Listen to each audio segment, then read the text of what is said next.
प्रणाम है आप सभी का और स्वागत है आपका हमारे चैनल आत्म से अध्यात्म की ओर में। आज हम इस वीडियो के माध्यम से जानेंगे श्रीमद् भागवत महापुराण के 7वें स्कंद के पहले अध्याय के विषय में। सतगुरु सतनाम आदि माता अलख निरंजन हो बहु वांछित फल दुहक भंजन। ओम श्री गणेशाय नमः। अथ प्रथमो अध्यायः। शीर्षक नारद युधिष्ठिर संवाद और जय विजय की कथा। तो आइए अब कथा का आरंभ करते हैं। राजा परीक्षित ने पूछा कि भगवान तो स्वभाव से ही भेदभाव रहित है, सम है, समस्त प्राणियों की प्रिय और सुहृदय है। फिर उन्होंने जैसे कोई साधारण मनुष्य भेदभाव से अपने मित्र का पक्ष ले और शत्रुओं का अनिष्ट करे, उसी प्रकार इंद्र के लिए दैत्यों का वध क्यों किया?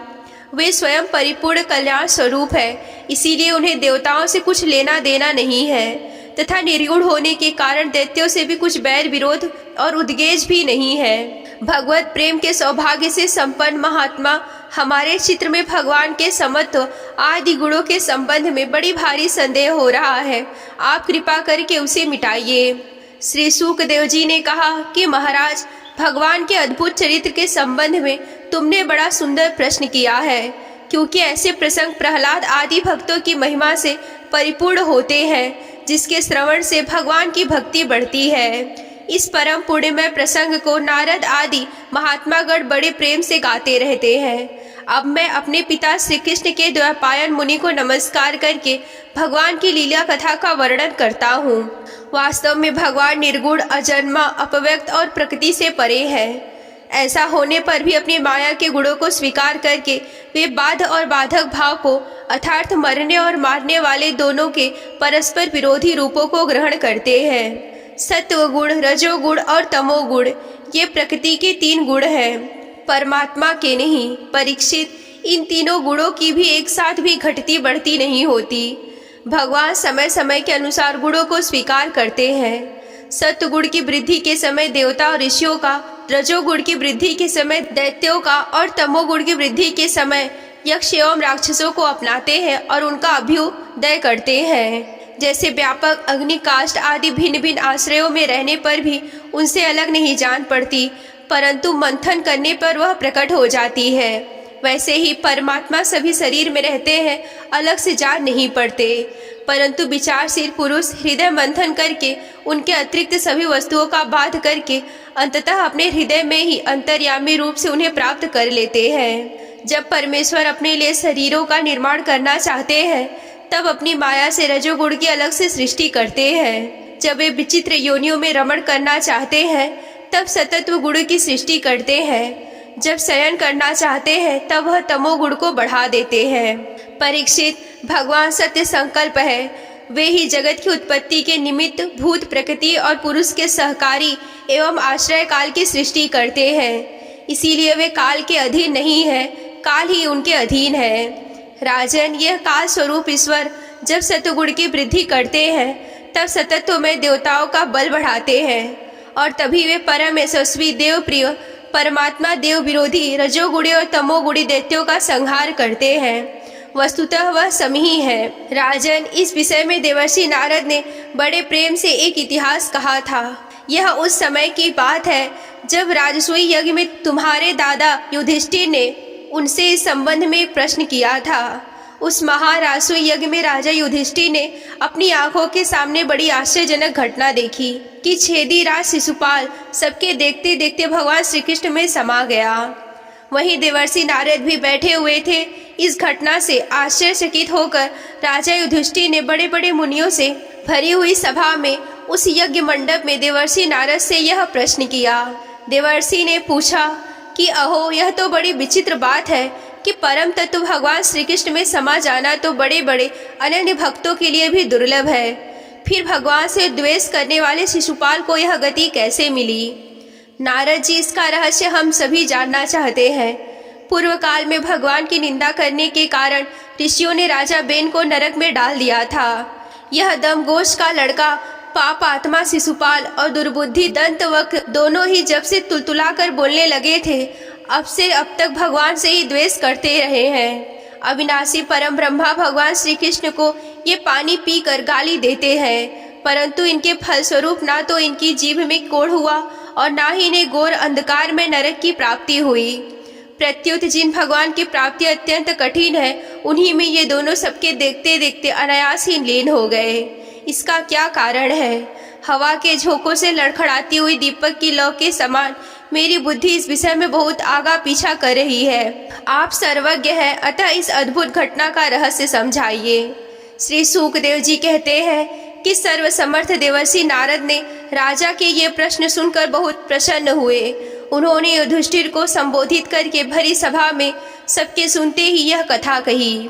नारद जी ने कहा, युधिष्ठिर, निंदा, स्तुति, सत्कार और तिरस्कार इस शरीर के ही तो होते हैं, और इस शरीर की कल्पना प्रकृति और पुरुष का ठीक ठीक विवेक न होने के कारण ही हुई है। जब इस शरीर को ही अपना आत्मा मान लिया जाता है, तब यह मैं हूँ और यह मेरा है ऐसा भाव बन जाता है। यही सारे भेदभाव का मूल है। इसी के कारण ताड़ना और दुर्वचनों से पीड़ा होती है। जिस शरीर में अभिमान हो जाता है कि यह मैं हूँ, और उस शरीर के बध से प्राणियों को अपना बध जाना पड़ता है, किंतु भगवान में तो जीवों के समान ऐसा अभिमान ही नहीं है। वे सर्वात्मा और अद्वितीय है। वे जो दूसरों को दंड देते हैं, वह भी उनके कल्याण के ही लिए, क्रोधवश अथवा द्वेषवश नहीं। तब भगवान के संबंध में हिंसा की कल्पना तो हो ही कैसे की जा सकती है। इसीलिए चाहे सुदृढ़ बैर भाव से या बैरहीन भक्ति भाव से, भय से, स्नेह से अथवा कामना से, कैसे भी हो, भगवान में अपना मन पूर्ण रूप से लगा देना चाहिए। भगवान की दृष्टि इस भाव को भेद नहीं करती। युधिष्ठिर, मेरा तो यह दृढ़ निश्चय है कि मनुष्य बैर भाव से भगवान में जितना तन्मय हो जाता है, उतना भक्ति योग से नहीं होता। भृंगी कीड़े को लाकर भीत पर अपने छिद्र में बंद कर देता था, और जब भय और उद्वेष से भृंगी का चिंतन करते करते उसके जैसा ही हो जाता था। यही बात भगवान श्री कृष्ण के संबंध में भी है। लीला के द्वारा मनुष्य मालूम पड़ते हुए सर्वशक्तिमान भगवान ही तो है। इनसे बैर करने वाले भी इनका चिंतन करते करते पाप रहित होकर इन्हीं को प्राप्त हो गए। एक ही नहीं, अनेकों मनुष्य काम से, द्वेष से, भय से, स्नेह से अपने मन को भगवान में लगाकर एवं अपने सारे पाप धोकर उसी भगवान को प्राप्त हुए हैं। जैसे भक्त भक्ति से महाराज गोपियों ने भगवान से मिलन के तीव्र काम अथवा प्रेम से, महाराज गोपियों ने भगवान से मिलन के तीव्र काम और प्रेम से, कंस ने भय से, शिशुपाल दंतवक्त से, आदि राजाओं ने द्वेष से, यदुवंशियों ने परिवार के संबंध से, तुम लोगों ने स्नेह से और हम लोगों ने भक्ति से अपने मन को भगवान में लगाया है। भक्तों के अतिरिक्त जो 5 प्रकार के भगवान का चिंतन करने वाले हैं, उनमें से राजा बेन भी किसी की भी गणना में नहीं होती। सारांश यह है कि चाहे जो जैसा हो, उसको अपना मन भगवान में ही तन्मय करना चाहिए। महाराज, फिर तुम्हारे मौसेरे भाई शिशुपाल और दंतवक्त दोनों ही विष्णु भगवान के मुख्य पार्षद थे।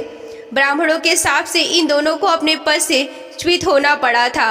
राजा युधिष्ठिर ने पूछा कि नारद जी, भगवान पार्षदों को भी प्रभावित करने वाला वह श्राप किसने दिया था और वह कैसा था? भगवान के अनन्य प्रेमी फिर भी जन्म मृत्यु में संसार में आए, यह बात तो कुछ अविश्वसनीय मालूम पड़ती है। बैकुंठ में रहने वाले लोग प्राकृतिक शरीर, इंद्रियां और प्राणों से रहित होते हैं। उनका प्राकृतिक शरीर में संबंध किस प्रकार हुआ, यह बात आप अवश्य सुनाइए। श्री नारद जी ने कहा कि एक दिन ब्रह्मा, मानस पुत्र, सनकादिक ऋषियों तीनों से स्वतंत्र विचरण करते हुए बैकुंठ में जा पहुँचे। यो तो सबसे प्राचीन और परंतु जान पड़ते थे कि ऐसे मानो कि 5-6 वर्ष के बच्चे हो। वस्त्र भी नहीं पहनते। उन्हें साधारण बालक समझकर द्वारपालों ने उनको भीतर जाने से रोक दिया।